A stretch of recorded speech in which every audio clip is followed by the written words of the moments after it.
ज्येष्ठ पूर्णिमा को वट पूर्णिमा भी कहा जाता है। इस दिन सुहागिन महिलाएं पति की लंबी आयु के लिए वट वृक्ष की पूजा करती हैं और वट वृक्ष की परिक्रमा करते हुए कच्चा सूत बांधती हैं। वैसे तो साल में कुल 11 पूर्णिमा आती हैं, लेकिन ज्येष्ठ पूर्णिमा का अपना विशेष महत्व माना जाता है। धार्मिक मान्यताओं अनुसार जो भक्त इस दिन गंगा नदी में स्नान कर दान पुण्य के कार्य करता है, उसकी समस्त मनोकामनाएं पूर्ण हो जाती हैं। इतना ही नहीं, पितृदोष से मुक्ति पाने के लिए भी ये पूर्णिमा खास मानी जाती है। इस साल ज्येष्ठ पूर्णिमा 10 जून को मनाई जाएगी। ज्येष्ठ माह की पूर्णिमा तिथि का हिंदू धर्म में विशेष महत्व है। यह बेहद पवित्र दिन है। इस दिन को लेकर लोगों की कई सारी मान्यताएं हैं। यह दिन मां लक्ष्मी और श्री हरि विष्णु को समर्पित है। यहां आप जानेंगे ज्येष्ठ पूर्णिमा का आध्यात्मिक महत्व, शुभ मुहूर्त और व्रत कथा। ज्येष्ठ पूर्णिमा 2025 डेट और टाइम। हिंदू पंचांग के अनुसार पूर्णिमा तिथि 10 जून को सुबह 11:35 पर शुरू होगी और अगले दिन यानी 11 जून को दोपहर 01:13 पर खत्म होगी। ऐसे में उद्या तिथि महत्वपूर्ण होने के कारण 11 जून बुधवार को ज्येष्ठ पूर्णिमा का पर्व मनाया जाएगा। पूर्णिमा पर चंद्रोदय शाम 7:41 बजे।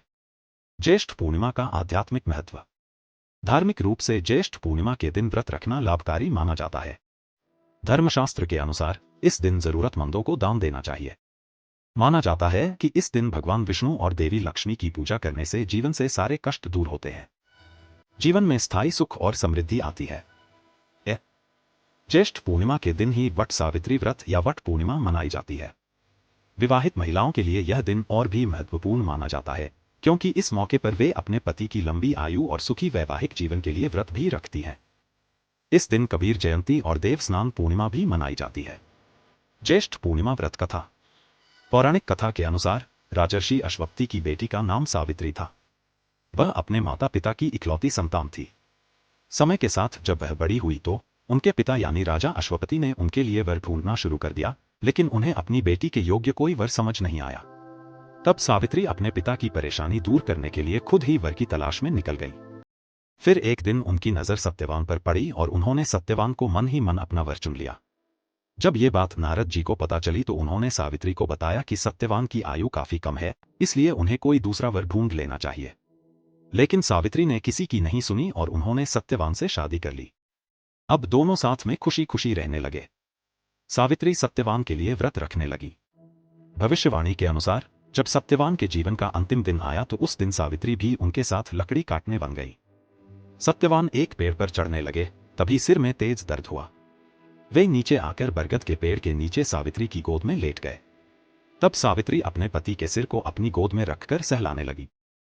कुछ देर बाद यमराज वहां आए और सत्यवान की आत्मा को लेकर जाने लगे, लेकिन सावित्री भी उनके पीछे चलने लगी। इस पर यमराज ने उन्हें वापस चले जाने के लिए कहा, लेकिन सावित्री नहीं मानी और कहने लगी कि जहां उसके पति रहेंगे वे भी वहीं रहेंगी। सावित्री के पतिव्रता धर्म को देखकर यमराज प्रसन्न हुए और सावित्री से 3 वरदान मांगने के लिए कहा। तब सावित्री ने यमराज से पहले वरदान में अपने सास-ससुर की आंखों की रोशनी मांगी, दूसरे वरदान में ससुर का खोया हुआ राजपाट मांगा और तीसरे वरदान में पति सत्यवान के पुत्रों की मां बनने का सौभाग्य मांगा। तब यमराज ने उनकी ये तीनों इच्छाएं पूरी करने का वरदान दे दिया, लेकिन सत्यवान के बिना सावित्री का पुत्रवती होना असंभव था। ऐसे में यमराज को सत्यवान के प्राण वापस लौटाने पड़े। यमराज से वरदान प्राप्त करने के बाद सावित्री वापस उसी बरगद के पेड़ के पास चली गई जहां उनके पति का मृत शरीर रखा था। वरदान के प्रभाव से सत्यवान फिर से जीवित हो गए, उनके सास-ससुर की आंखों की रोशनी भी वापस आ गई और ससुर को खोया हुआ राजपाट भी मिल गया। कहते हैं तभी से ज्येष्ठ पूर्णिमा के दिन बरगद के पेड़ की पूजा किए जाने लगी। तब से सुहागन महिलाएं हर साल ज्येष्ठ पूर्णिमा के दिन वट पूर्णिमा व्रत रखती हैं, ताकि उनके भी पति की आयु लंबी हो और सुखी दाम्पत्य जीवन का आशीर्वाद प्राप्त हो। ज्येष्ठ पूर्णिमा पर भोग। ज्येष्ठ पूर्णिमा के दिन भगवान विष्णु और माता लक्ष्मी को विशेष भोग अर्पित करने का विधान है। आमतौर पर इस दिन खीर का भोग लगाना बहुत शुभ माना जाता है। इसके अलावा इस मौके पर फल, मिठाई और पंचामृत भी अर्पित किए जा सकते हैं। भोग में तुलसी के पत्ते अवश्य शामिल करना चाहिए, क्योंकि भगवान विष्णु को तुलसी बहुत प्रिय है। कुछ क्षेत्रों में ज्येष्ठ पूर्णिमा के दिन वट सावित्री व्रत भी रखा जाता है, जिसमें महिलाएं बरगद के पेड़ की पूजा करती हैं और सावित्री सत्यवान की कथा सुनती हैं। इस व्रत में भी विशेष भोग तैयार किए जाते हैं, जिनमें फल और मिठाई प्रमुख होते हैं।